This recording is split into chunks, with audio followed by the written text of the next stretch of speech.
Mga idol, kung mapapansin nyo mga idol, medyo malungkot tayo ngayon. Ano mga idol?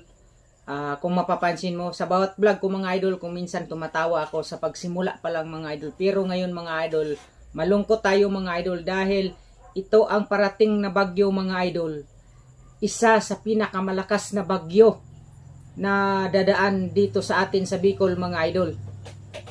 Kakatapos ko lang mga idol magtali ng bubong, magpako ng mga kung maaring papasukan ng hangin mga idol.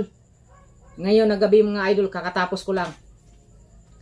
Ang pinapangambahan ng lahat ng mga taga Bicol sa mga lahat na madadaanan ng bagyo na to mga idol. Natatakot sila mga idol, at kahit kami rin mga idol na dito sa Bicol natatakot rin mga idol. Dahil hindi basta-basta ang bagyo na dadaan na to ngayon mga idol.